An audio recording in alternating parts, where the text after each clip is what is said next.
Well, good evening and welcome again to our August gathering of Acting for Justice While Sheltering in Place. And tonight we continue the conversation about racism. We thank you all for joining us on what we think is a very important project.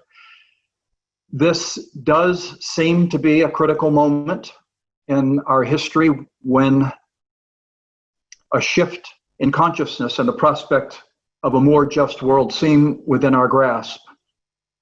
And there are conversations being had that have not been had by white people, at least not in the United States. There are voices in business and government and entertainment, sports, and academia that are speaking out in ways that suggest a movement. And tonight we would like to give added momentum to that movement, so we're very glad you're here. A program note, if you didn't already notice this, tonight's scheduled speaker, Dr. Kevin Cosby, had a last-minute conflict. And so Dr. Lewis Brogdon has agreed to join us for tonight's event at the last moment. We're so grateful to him to be able to step in at the last moment, and I will introduce him shortly. So let us begin with prayer. God of justice, in your wisdom, you create all people in your image without exception. Through your goodness, open our eyes to see the dignity, beauty, and worth of every human being. Open our minds to understand that all your children are brothers and sisters, kin to us in the same human family. Open our hearts to repent, if we must, of racist attitudes, behaviors, and speech which demean others. Open our ears, if they're closed, to hear the cries of those wounded by racial discrimination and their passionate appeals for change. Strengthen our resolve to make amends for past injustices and to right the wrongs of history. And fill us with courage that we might seek to heal wounds, build bridges, forgive and be forgiven, and establish peace and equality for all in our communities. In Jesus' name we pray. Amen.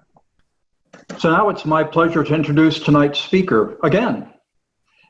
Dr. Lewis Brogdon is a visiting professor of preaching and Black church studies at the Baptist Seminary of Kentucky, a position shared with Simmons College of Kentucky, a historically Black college located here in Louisville, where most of you know the Just Faith Ministries office is also located. He has served in numerous positions in undergraduate and graduate institutions as both professor and administrator. In addition, he is the author of several books. I'll name just a couple of them: The Spirituality of Black Preaching, Hope on the Brink, and No Longer a Slave but a Brother. We at Just Faith Ministries are proud to claim him as a consultant on our racial justice programs. He's an ordained minister of 26 years and has pastored churches in Virginia, West Virginia, Kentucky, and Ohio. And my friends, he's done all of this before his 100th birthday. So Dr. Brogdon, we are delighted to have you with us again, and welcome. I'm glad to be with you all. Good evening, everyone. Truly excited and honored to be able to step in the very, very large shoes of our president, Dr. Kevin Cosby. But I love the folks at Just Faith Ministries. And so when I got the call from Dr. Cosby, you know, I knew I was going to step in because, you know, I believe in this work that we're doing and the moment in which we find ourselves. So I'm back doing what I love, which is talking about issues of racial justice. So I'm going to go ahead and share my screen. And as you all heard just a few minutes ago, since we're you're going to do two sessions, and can you all see the presentation? Excellent. All right. So since we're only doing one session this month, that means I get double time. We get to go to about 10 o'clock. and then I'll let you all go. I'm only kidding. I'm going to go for about 45 minutes, and so that we can have some time for Q&A. So we will hit the ground running. Just make sure. So tonight's topic, I wanted to tweak it a little bit, and instead of talk about what we continue to get wrong about race, I really wanted to shift the focus to talk about what we continue to get wrong about racism. Because what I want to do in my focus is focus on what race produces, which is, of course, racism. We find ourselves, I think, in an incredible moment. I think this moment, as difficult as it is really a gift. It is a gift that people are doing something a little different than I think has been the norm. So I want to share a resource with you. It's called Virginia Capital Connections Quarterly Magazine. I want you to go online next week and look for it. And I have a brand spanking new article that's coming out. And the title of the argument is Why We Keep Talking Past Each Other about the issue of racism. So that's Virginia Capital Connections Quarterly. And one of the things I mentioned was that, you know, our educational system does us no favors when you really think about our history and all the things that have transpired. I mean, we're talking about slavery, genocide of Native Americans. Then it gets followed up with things like the Black Codes, convict leasing. None of these things are a part of a normal education in the United States of America. And so what we end up doing is producing masses of citizens who don't understand all the things that have happened. So that's one of the reasons why, as a country, we're just so accustomed to talking past each other and getting into shouting matches. So it's a couple of the things that I talk about in this piece that I really hope you'll go online next week and just kind of spend some time and sit with this particular piece, because I believe it'll be incredibly helpful for you. Because what ends up happening is, because we have masses of people who don't really understand these issues, then when it's time to address them, to correct them, to repair them, then that is a heavy lift, because, you know, people really don't understand what has happened. They think everything is fine. And so this summer has really kind of just pulled the covers off of that and really exposed that there are some real problems. There are some deep inequities in this country. The people have been trying to speak and talk about these things, and they have not been listened to. And so now it has exploded into our streets. Look what the quote says. It says, "We cannot fix the problems racism created because we will not face our racism as a country." What I mean by facing is learning what it is, how it worked historically, how it works today, who benefits from it, and who's negatively affected by it. That's what I'm talking about. So I think this is kind of a gift, because now people are willing to listen, and not only listen, but to admit that there's some things they need to learn. So I think that's a real gift that we should steward, which again is why on short notice, you know, I really had to step in, you know, and to be able to share on tonight, because anytime you have masses of people who want to have these kind of conversations, I believe that's just something incredibly special. And that's what the article will look like. And I wanted to and I mentioned a couple of quotes, and the one that I just read was right there. That what I mean by facing it is learning what it is, how it worked historically. So what I'm going to talk about tonight are 5 things we get wrong about race and racism. All right, just 5 things. A couple I'm going to kind of move through quickly, and then a couple I'm going to, you know, I'm going to slow the car down. I'm going to actually pull into the driveway really, really slowly. I'm going to walk up to your door and knock on your door. I mean, we're really going to spend some time on a couple of them. So 5 things we get wrong about race and racism. the first thing we get wrong is this belief that racism is going away. It's the and I'm all for optimism, but when you're talking about dealing with systemic issues, you have to do that with some realism. And one of the manifestations or expressions of this belief, well, it's just going away, is that, like, sometimes this is what we do in even in colleges and universities. We teach people, race is a social construct, and once people understand that this idea of race is something that we created to justify colonialism and slavery, then we just think somehow racism, it goes away once people kind of understand, oh, it's just a social construct. It doesn't have any basis in biology. Underneath our skin, we're all humans. And so, well, just because it's a social construct doesn't mean racism is not a part of the fabric of our world and our lives. A lot of people kind of got carried away with Barack Obama becoming the president and thought that, somehow we were in this post-racial moment.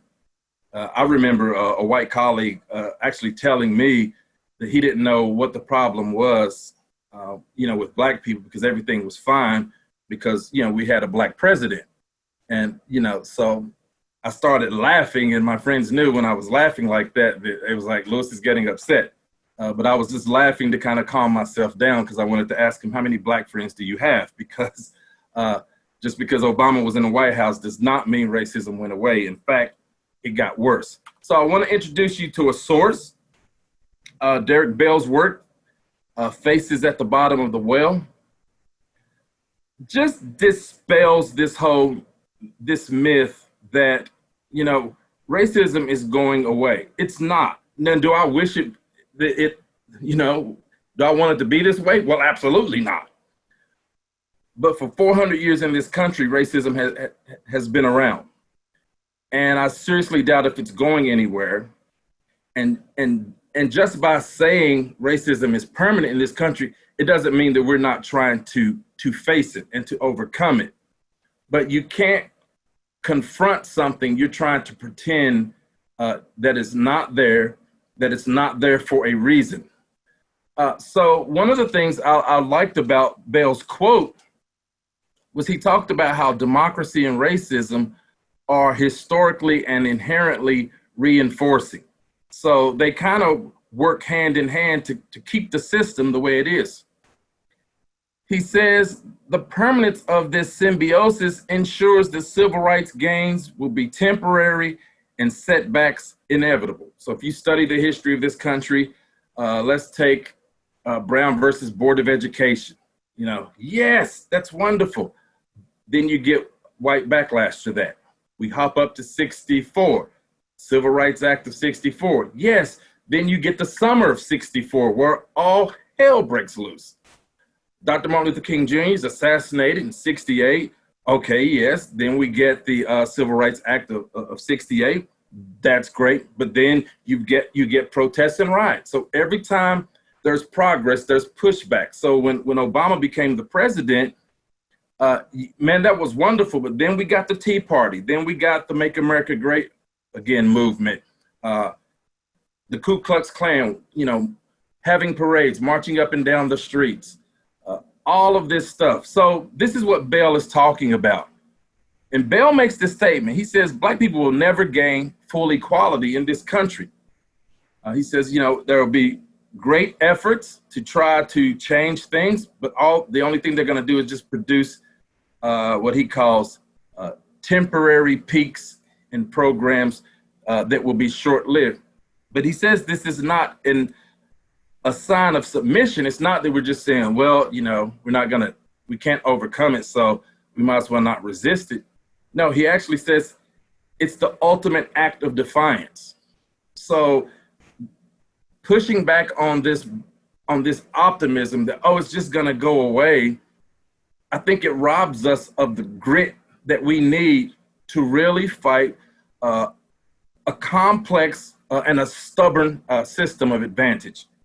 So you really want to pay attention to that book. So I think that's one thing we get wrong about racism. And I can remember sitting in a graduate seminar I'm the only African American in there. You know, we're all pursuing our PhDs, and the professor was African American, but all the students were white, and they were, Christians and believing that, pretty soon racism is going to go away. And they asked me, they was like, Lewis, do you think, racism is ever going to go away in this country? And I said, no. And they were shocked. They were shocked. Okay. But it's because, yes, I know the history, and I also know how systems work. That does not mean we're not trying to upend and challenge the system. The second thing I think we get wrong is this belief that racism is simple. There's just so much of this, well, in my opinion, I think when it comes to issues of racism, and I talk about it in my article that I hope you will go to Virginia Capital Connections next week and get the article. Because one of the things I said is that while racism is not studied in public schools and colleges, it is spoken of often in public spaces and in our political discourse. I mean, you talk about a recipe for disaster. Here, you don't educate people about what racism is, what it has done, who it has benefited, but then everybody's out in the public square talking about something they don't really understand. This is why we're in this kind of crisis moment. Because a lot of these conversations focus on individual experiences, particularly people who, white people who say, well, I don't see racism. I don't experience racism. Yeah, I know. So yeah, that's for a reason. So you have to go beyond just what you experience. This is why in education, we try to move students out of what we call ethnocentrism, of thinking that your experience is the center of everything. And not only is it based on their experiences, but really uninformed opinions. Instead of really understanding history and the domains of knowledge that give racism context and meaning. And this is why we end up in shouting matches with people calling each other, well, you're a race baiter, you're a racist, with feelings of resentment, confusion. We get nowhere. We just talk past each other when we try to pretend racism is something that's really simple, when in all actuality, racism is incredibly complex, okay? If you want to be able to wrap your mind around racism, you're going to have to understand some history, particularly the history of colonialism and slavery. So you're going to have to really have about 500 years of history under your belt to be able to have some kind of informed conversations about the impact of racism. You're going to also need to understand some psychology and how bias and prejudice work. Then you're going to have to also understand socialization. What happens when people get in groups, institutions are formed, resources are divvied up, and you have to negotiate power. That's a lot of complexity when you get people together in groups, especially when they decide to organize themselves in groups based on race. And then there's the spiritual component. When people of faith talk about things like sin and idolatry, which is ascribing ultimate to anything besides God. So again, racism is incredibly complex, which is why I like to say in that article that racism is not for dummies. Okay, if you want to have conversations about racism, you need to do your homework, because your opinions and your experiences, they are important, and no one's trying to discount that. But again, let's move beyond ethnocentrism and thinking that what you experience is the center of everything, instead of wanting to step back and to understand that other people have different experiences and a different history that adds to your understanding of your experience and your history. So it shouldn't sort of monopolize your understanding of racism, because that's when it leads to a breakdown, when you refuse to even acknowledge someone else's experience may be legitimate and authentic. But that's the problem. How do you convince a large group of people who have been miseducated about people of color that they have something to learn? All right. I mean, it's a heavy lift. And again, it's why I'm always so honored to be able to work with the folks at Just Faith Ministries, because I mean, they're having these kind of important and hard conversations in white space. And that is so very, very important, because the only people talking about racism can't be the people always negatively affected by it. Let's talk about a third thing we get wrong about racism, is that we try to say that racism is a thing of the past. A lot of people say, well, my family didn't own slaves. Well, slavery ended in 1865. What are you talking about? That stuff happened in the past. Sometimes even the term historic racism tries to get people to think that racism was a back then. It was a slavery thing. And sometimes we might even say, well, there were some problems during the Jim Crow era, but we don't want to really dig too deep into that, because that starts moving a little too close to our time. And my retort, my response to any sort of claim that this is all in the past is to first say that you don't understand slavery, okay? Because to say that, number one, you don't have a real idea of how long slavery was practiced in this country. Do the math, 1619 to 1865. We're talking about 246-year period. All right, that's over half of the history of this country. Slavery was legal. Then you kind of have to understand, what is slavery? This quote by Ira Berlin, incredibly important, that Berlin tries to help folks to understand that what he calls the moral stench of slavery was not just trying to denigrate Black people, but it was really to commandeer the labor of the many to make a few rich and powerful. Okay, that's what slavery was about. Slavery is about the money. Okay, it's about the money. Slavery is about the money. Slavery is about the money. Okay, it's about a group of people using cheap and almost free labor for 246 years and building the infrastructure of a country, building the foundation of one of the most powerful empires in human history, using slavery, and then of course also the genocide of our sisters and brothers in the Native American community. But it was about creating this system. And watch this now. This is why, number one, you don't even understand slavery, because, I mean, slavery, this was a long time. You can trace back so many institutions, so many of our major corporations and businesses back during this 246-year period. All right. They're like our Ivy League schools and all the millions and billions of dollars in their endowments. Some of that is a product of the transatlantic slave trade and gifts they were getting from people who owned slaves. All right. But these Ivy League schools, I mean, they've got more money than they'll ever need. All right. Is that just?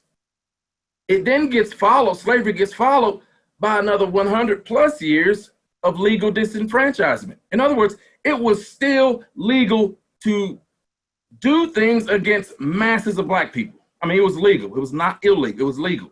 Whether it was the Black codes, convict leasing, Jim Crow segregation, redlining, mass incarceration.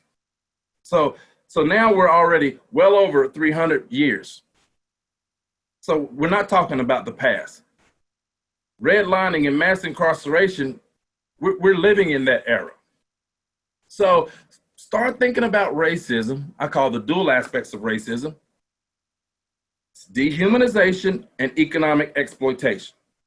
All right, that's Dr. Brogdon's definition of racism. It's dehumanization and economic exploitation. Yes, it's these beliefs that try to dehumanize Black people. Like, for example, Black people aren't as intelligent as people in other racial groups. That's an old racist belief that tries to dehumanize African Americans. Black people are so emotional. Now that's rooted in this racist belief that Black people cannot control themselves. Old racist beliefs that go back to the 1500s. All right. So yes, racism tries to dehumanize.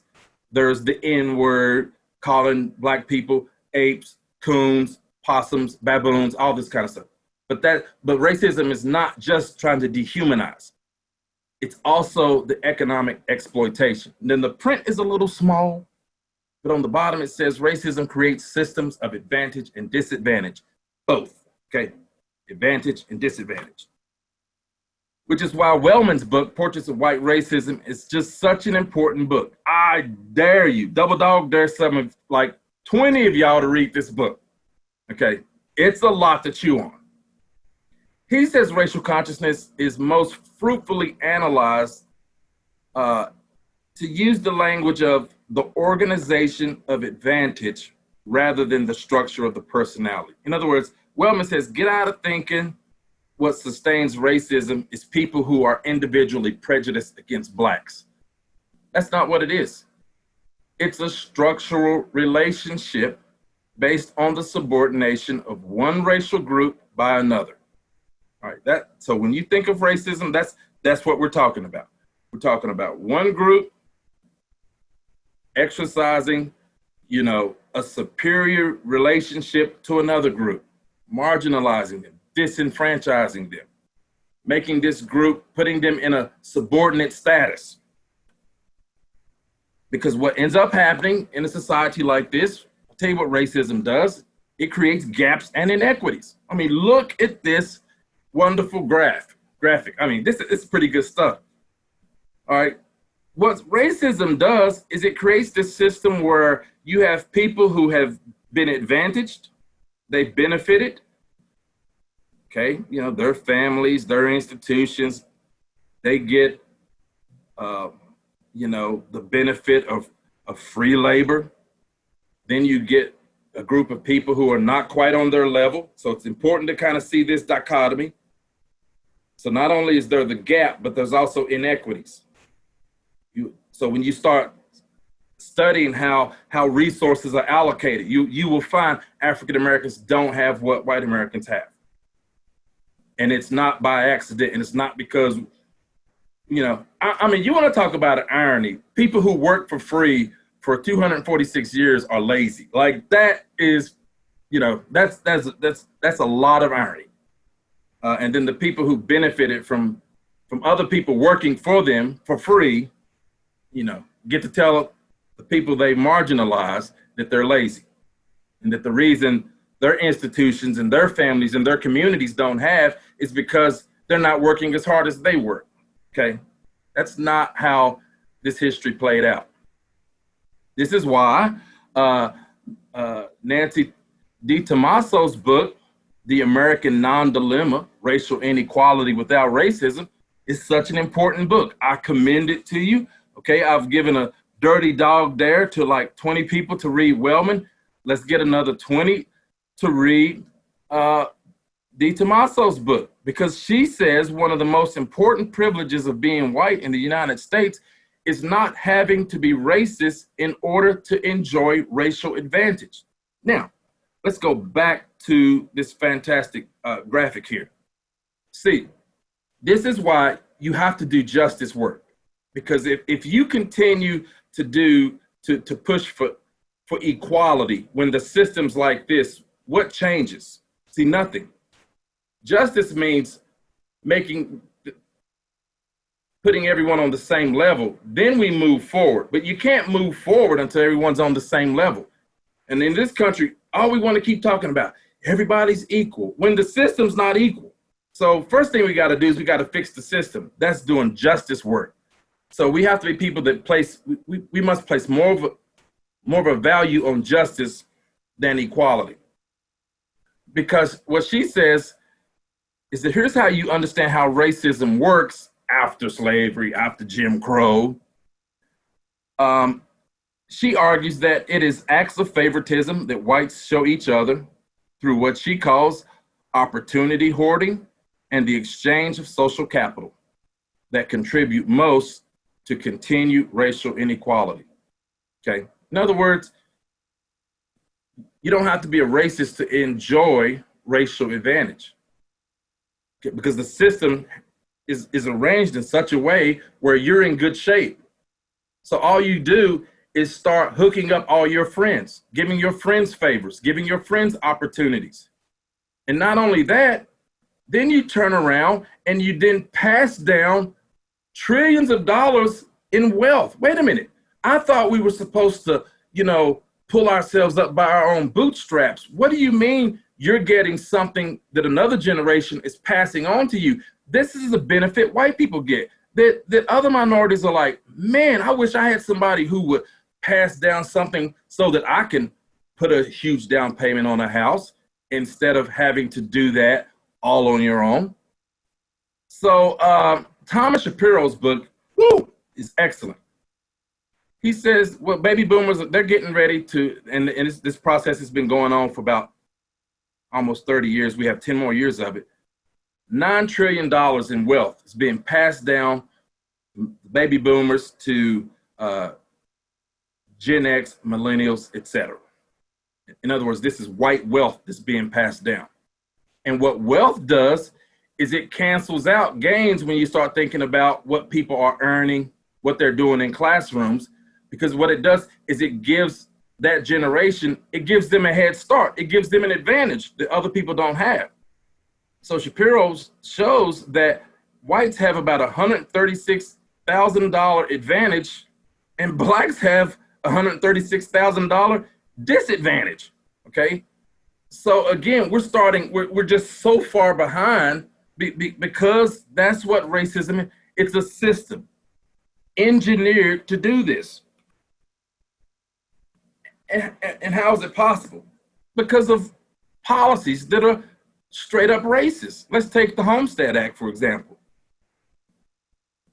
It gave handouts to white people, all right? 160 acres of land that the government just gave out to white people, all right? Now, and then my white brothers and sisters are gonna be swearing up and down, oh, affirmative action is wrong. You're not supposed to, government handouts is wrong. Well, they got it, all right? They got so much land, it's basically the state of California and Texas combined. You wanna talk about two huge states, 1.5 million families, 246 million acres. All right, blacks left slavery and all they wanted was 15 acres and a mule and they got nothing. All right, before the Civil War even ended, the government's giving out land to whites scot-free. Now, one study puts the number of homestead descendants, that's you folks, at 46 million. All right, so your parents were homeowners because of this, and we were shut out from that. So we didn't get the head start. All we get are deficits versus what whites get, they get advantages so they can continue to build wealth in ways that African Americans, they've never had those opportunities. All right, so I parked on that one. I'm gonna park on this one, and then I'm gonna rush to the close. The fourth thing I think we get wrong about racism is this belief that you can be neutral. Now, this is a very interesting part. All right, so I want to take my time with this. Now, a lot of people want to say this: I am not racist. Okay, I'm not racist. I'm not a racist. All right. Now, Dr. Ibram Kendi, and I remember him right when he graduated from Temple University, and he came down to Claflin University. It was HBCU in South Carolina that I was teaching at, and he was talking about his dissertation. I had no idea. This dude is like a rock star now, but he's published two books. One's called Stamped from the Beginning, and the other is called How to Be an Anti-Racist. A great, great book. He's really challenging the discourse of critical race theory. He's actually trying to change the way we have some of these conversations. So I think Kendi's work it's very, very interesting, and I do commend it to you. There's some things I'm really chewing on, but one of the things I like was he tried to really interrogate how this word functions in society. Okay, because people, man, if you want to get somebody riled up, hit them with you're a racist. And what's gonna be the response? Oh no, I am not a racist. I have a black friend, or, I read a book by a black person. I like Michael Jordan. I like LeBron James. I watch football, whatever they're going to say. Because what he says is that racist isn't a descriptive word in our society. It's a pejorative word. So when somebody calls you a racist, he says it's the equivalent the equivalent of saying, I don't like you. All right. And so what Kendi says is he wants to kind of turn that. Now, this is a lengthy quote, but I want to read it because it's pretty important. He says, what's the problem with being not racist? Question mark. It is a claim that signifies neutrality. I'm not a racist, but neither am I aggressively against racism. But there is no neutrality in the racism struggle. The opposite of racist isn't not racist. It is anti-racist. What's the difference? One endorses out of the idea of a racial hierarchy as a racist, or racial equality as an anti-racist. One either believes the problems are rooted in groups of people as a racist, or locates the roots of problem in power and policies as an anti-racist. One either allows racial inequities to persevere as a racist, or confronts racial inequities as an anti-racist. There is no in-between safe space of not racist. The claim of not racist neutrality is a mask for racism. Whoa, that's interesting. All right, so what Kendi is doing is he's completely challenging our whole discourse around race. Because when we say, well, I'm not a racist, what are you really saying? Kendi is saying you can't say that. No one can say that. You're either a racist or you're anti-racist, okay? You're either promoting racist beliefs or you are attacking and you are working to dismantle those beliefs. You can't just be in the middle and say that you're neutral, okay? You're either you're either holding up racist policies or you're either trying to dismantle those things. You can't be neutral. And so to me, that's the brilliance of Kendi's work, because one of the things Kendi, said in the book also is that he says the consistent function of racist ideas of any kind is to manipulate us into seeing people as the problem instead of the policies that ensnare them. So what he's saying is we need to kind of get out of this attack mode on persons and really start focusing on the policies that uphold these systems. Now I'm going to turn the corner a little bit. The fifth thing I think that we get wrong is that racism is not a pastoral and pastoral care issue. This is where I'm showing my pastoral sensibilities that I bring to my scholarship. Some people, when they have conversations about racism, they think racism is a social issue. Okay, yes, it is. But it's also a spiritual issue. There is a spiritual component. The church has been entrenched and involved in this. There are racist beliefs connected to the teachings in the Bible and how the church has interpreted those passages in Scripture. There are churches who have benefited from the enslavement and disenfranchisement of African Americans. So you can't say there's not a spiritual dimension. It's there, and we try to attend to both the social as well as some of these spiritual and religious dimensions. But I told you about an article that's coming out in Virginia Capital Connections next week. I also have a second article that's coming out in Christian Ethics Today. Because what I want to do is to also argue that there's something that studies in social justice and advocacy are not really attending to, and that is the pastoral dimensions of nurturing people during times of challenge and change. I don't hear a lot of people talking about this. I know we're protesting, we're challenging systems, we're calling for change, and there is an incredible amount of pain in our country right now that we must also give some attention to. You can't just focus on the social dimensions and not understand that people need, in a pastoral way, to be nurtured into change and to understand challenge, the import, the religious and the theological foundations for why we need to build this kind of world instead of just a heavy-handed, you know, this is what we got to do, whether you like it or not. So I want you, it'll come out next week. Go to Christian Ethics Today online and look up my article. The name of the article is We Can't Stay Here Anymore. And it's talking about that we're in this new era of racial separation and racial estrangement. I argue in this piece that today, under the clamor of our public discourse, there is a silent trail of pain long ignored by churches, its theologians, pastoral caregivers, and people of goodwill. Amidst the retrenchment of racial animus and violence, the reemergence of overt racism, and the appalling silence of people we thought were partners and friends, there has been a steady retreat to racialized spaces.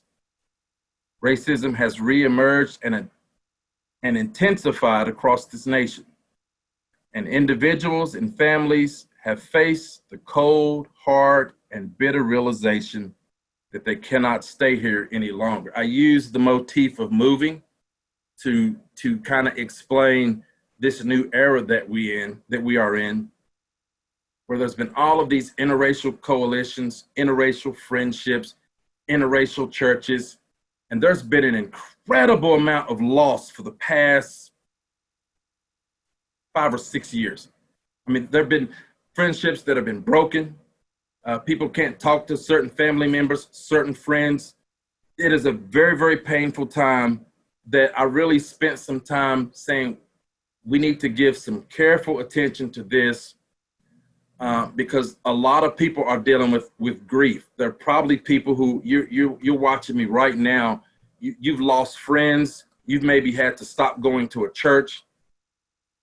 Someone in your family. I mean, it's real.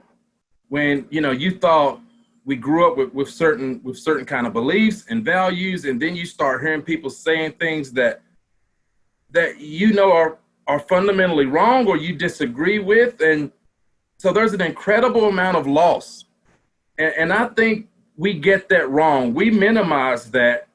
I think that pain is a part of some of the anger. Okay, and when you're dealing with grief, there is a stage where there is a lot of anger.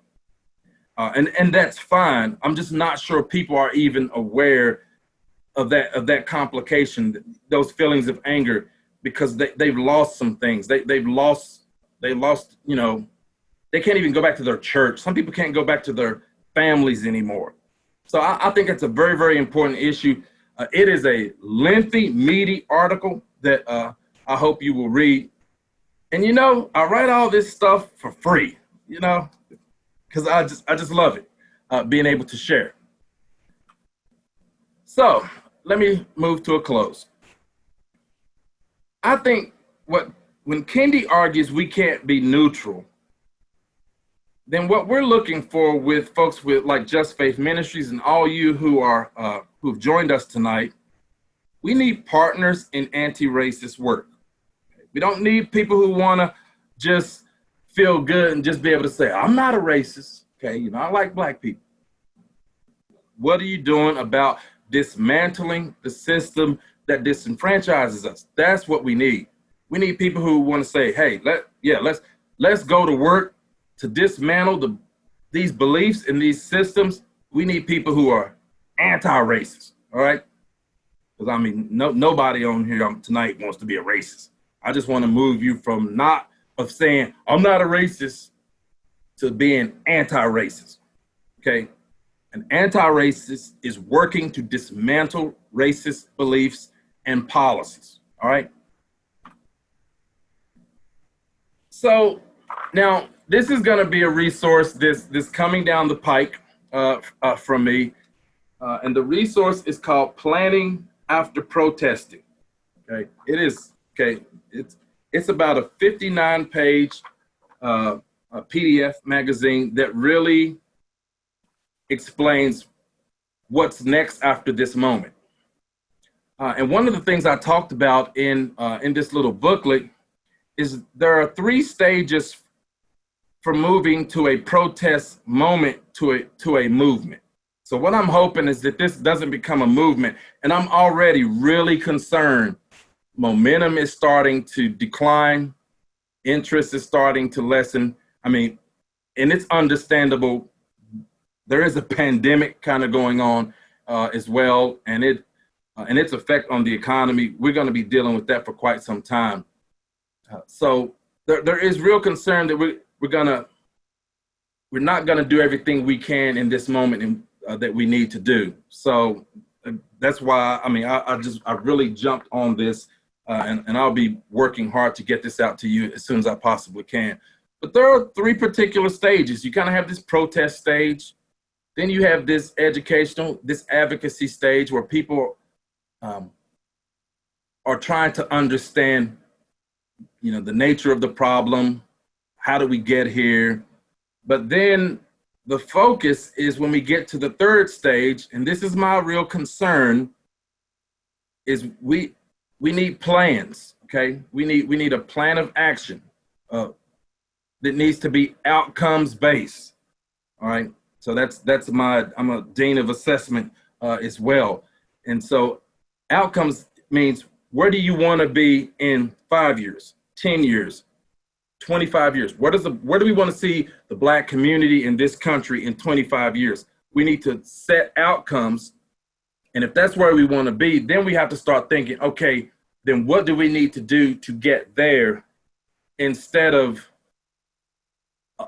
too much energy and emotion and not thinking about the kind of planning that's going to take this step, that step, that step, that step. All right. So it's moving away from the Moses model of leadership that speaks truth to power. This is what God says, let my people go. Or, telling, hey, this is wrong. We got a lot of Moseses. We need Nehemiahs. Okay. Nehemiahs are people who, they build walls. They're into infrastructure. Okay. They're into the stuff that protects the community. And this is going to be, I think, a very, very important part that turns this moment into a movement. And it's not going to become a movement if we do not get the support of our white sisters and brothers who are doing what we call anti-racist work. In other words, you are down to dismantle these systems, and it's going to cost you something, because you are here, you're benefiting, okay? But you're going to have to come out of that radical Gospel of Luke, Jesus tradition that says a disciple will give up everything to follow Jesus. So there should be willingness to say, hey, whatever I got to do, whatever I got to give up, I'm willing to do it. We got to dismantle these systems so that there is justice in this land. And we don't get there without policies, without programs that are going to correct and support the Black community. And so what I want to argue is that the next phase of the civil rights movement is rebuilding the infrastructure of the Black community. Okay, so infrastructure that it was meager, but it was in place during the Jim Crow era. Think about, for example, we had Negro basketball leagues, Negro baseball, Black banks, Black insurance agencies. Okay, because of the Plessy v. Ferguson, separate but equal. So Blacks had to kind of have their own thing. Well, King inspires us to move towards an integrated society, and in good faith, taking our Christian faith seriously, we relinquished our institutions. And then only a few of us were allowed into white space, and our community was completely just decimated and left vulnerable, which is why we have 2.6% of the wealth, even though we're 13% of the population. We have the same wealth levels in 2020 that we had when we left slavery in 1865. I mean, that is ridiculous. So the next phase of the civil rights movement, yeah, we still need our Moseses, but we need some Nehemiahs. We need some nerds like Dr. Brogdon and people who are into plans, who are gonna say, what do we need to do in the next 5 years? Okay, we need to focus on things. We need to focus on, Black press, strengthening our churches, strengthening our families, strengthening Black-owned businesses, strengthening our schools, particularly our HBCUs. Every HBCU should be endowed. The federal government should put a lot more money into HBCUs. They educate most of the Black middle class. And then also strengthening entertainment. And when I say entertainment, yeah, we know that entertainment is so important, but again, we don't control it.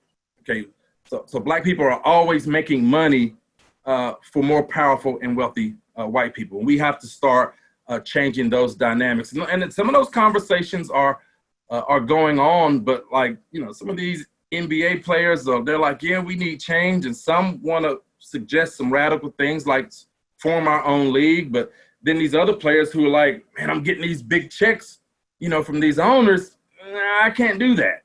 All right. So this is going to be, I think, unfolding over the next few years as we think about how do we reconstitute ourselves as a community. And it doesn't mean we're going to be closed off from white people. You all have your institutions. Okay, so it's nothing wrong. Every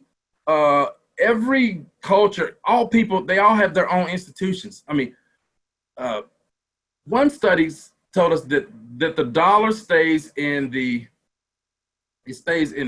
Asian community over 20 days before it leaves. It stays in the white community 15 days before it leaves. The Hispanic community, their dollar, circulates within their community, about 8 days. The Black community, because we have no infrastructure, we don't own stuff, our dollar stays in our community like a few hours before we have to go, our dollar goes outside of our community. So even though we have the buying power of the 89th largest country in the world, when you don't own anything, all you're doing is making everyone else rich. So we're not the owners, we're always the lenders. We're stuck in this in this sort of paternalistic frame of mind. So this is a pretty good resource you should avail yourself to. It's like $1,000, but who's counting? I'm just kidding. And I think the thing that's going to help us to get there is a focused Black agenda. So all I'm going to be doing is just putting this out as a model to Black leaders. Man, we can tweak it. They can throw it away and say we should do this. It's fine. But I think we need to have the conversation. I think the Black agenda can't be 100 things. We need to focus on what are the most pressing issues and the most pressing areas in need of attention. And to me, it's the criminal justice system. We need criminal justice reform. We need you getting behind that because there are lots of problems with policing. Okay. Every time a police officer pulls behind me, I am terrified. Minister, scholar, all these things. I'm literally terrified. I do not want to ever be pulled over by a police officer. And I don't want my sons to be pulled over by a police officer because there are problems with policing in this country. There are problems when a person who has brown skin is being sentenced because the sentencing project will tell you the darker your skin, the harsher your sentence. All kind of problematic laws and policies, as well as assessing the residual effect of mass incarceration. Okay, marijuana, as it is becoming legalized, all of the millions and millions of dollars that's going to flow into these businesses, they need to give some of that money back because of the way arrests around just simple possession of weed would get African Americans arrested and imprisoned. And now whites are getting rich off of the weed that completely decimated the Black community for well over 3 decades. Okay, so we need to start thinking about reforming the criminal justice system, dealing with some of these deep economic disparities we have in this country. And I'm pushing for what I call a multi-generational reparations program. I just don't believe you can ask a single generation to make up for 400 years. I think we need a multi-generational reparations program that could begin with endowing HBCUs and maybe doing something around student loan debt and maybe something else that then another generation behind us can continue to build on. And that money can come out of all the waste we have on defense spending, and it could be a win-win for the country.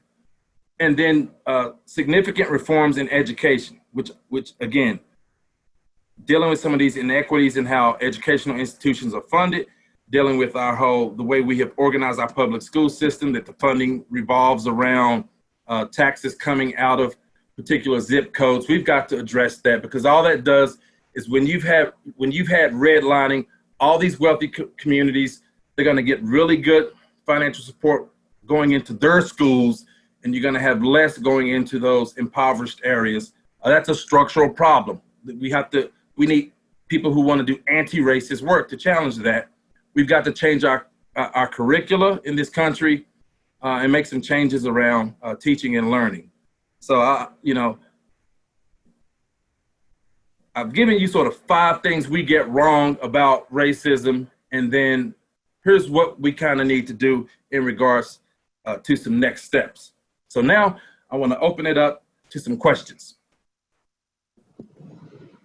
Well, Dr. Brogdon, thanks. That was great. I've received a few questions, and I'll just sort of filter through them. Here's one. One of our participants tonight, I think, maybe trying to hold on to hope, says, I can't agree with Derek Bell's idea that racism will never go away. And this person wants to know, why do you agree with that thought? Well, what from the history of this country would lead anyone to believe that racism will go away? So my response is, it's baked into the cake. The Christians have been in this country the entire time. They've been going to church, they've been reading the Bible, they've been praying, they've been singing all these songs, and they don't do anything to the system. And the reason I believe it's permanent is because, again, you're gonna have to get masses of people who have been advantaged to give up all of that advantage so that there's an equal system. Do you know how heavy an ask that is? I'm talking about, so you're talking about 70-something% of the population of this country are white Americans who have had this 400-year advantage. They now all of a sudden they're gonna have to give up a lot so that there's real equity. And I would be more inclined to believe people who aren't Christians would probably be a little more willing to do that. But when people of faith, they're going to explain it away that God blessed them with this, and we need to just kind of let those things go instead of giving up your privilege and building completely different economic, social, and educational structures. So we're going to fight, but I don't believe you can get millions and millions of white people to give up all those advantages. Oh. Fair enough. A couple of our participants tonight were unfamiliar with the language of black codes. Do you want to say a word about that, or do you want to reference a book that you think is particularly good about addressing that topic? Well, I think an easy thing would be is probably Google it, and also go to YouTube and watch some short videos. So there was a thing called the slave codes, which were a lot of laws around how enslaved persons supposed to function. So what ended up happening is that after slavery was deemed unconstitutional and illegal, the folks in the South were worried that they were going to lose control of the masses of blacks. So they just basically, to use a hip hop expression, they remixed the slave codes, turned them into black codes, which are just ridiculous laws. Okay, like there was an African American arrested in Florida for disobeying a command of his master. Now, slavery is illegal. Why are you arresting me for not obeying a law? Because it's a law. All right, it's a completely unjust law. They would arrest African Americans for things like vagrancy. There's no economy to support them. Oh, you don't have a job. We're going to arrest you. You can't ride the train unless you can pay for a ticket. Well, they don't have a job. Well, we're going to arrest you. And what the black codes did was it was a loophole in the 13th Amendment that says you can't be enslaved unless you're convicted of a crime. So then once you started to criminalize these people, then they were able to re-enslave them. So the black codes ended up supporting the practice we call convict leasing, which was then once they were arrested, well, they said, well, you know, now that you're in prison, you gotta work for this business. You gotta work for this. State government was involved in it. In other words, they were basically re-enslaved. So they were using stupid laws to re-enslave blacks so that they could continue to work for free so that whites could benefit. So black codes, convict leasing, and this stuff went on well into the World War II era. All right, so convict leasing did. Black codes kind of faded in the late 1800s, but of course, what did the black codes give rise to? Jim Crow. Dr. Brogdon, would you spoke of reparations. What do you consider to be a possible first step in a longer process? Endowing HBCUs. So there were 107 HBCUs 5 years ago. 6 have closed. So they're just not funded. They don't have, I mean, you know, we didn't get the benefit from the slave trade and enslaving people like Harvard and Princeton and Brown and Dartmouth and University of Pennsylvania and UNC Chapel Hill and the University of Georgia. And I have the full list of all the schools that trace their roots back to this era. And it's basically the whole foundation of our system of higher education. Blacks couldn't go to these white schools, so blacks started their own schools. But they were always underfunded, and they didn't have the benefit of a wealthy person like the Browns, who owned slaves and leveraged how many slaves he owned to buy insurance bonds to get rich, to then make huge donations to a university that they decide to name after him. And everybody wants to go to Brown University. But Kamala Harris, where did she get her undergraduate? At Howard University, an HBCU. We only have 101 left. Simmons is the last one. The last problem these institutions should have should be just money for operations, given our history. So to me, a first step would be endowing HBCUs and then doing something with the African Americans who have been in these predominantly white institutions and just have all this student loan debt. The possibility of them ever being a homeowner is, you know, we have to do something. So to me, those are two things that I've heard floated that I really like. Dr. Brogdon, is there a particular piece of legislation that you have your eye on right now that you think is particularly important that white people are aware of and act on?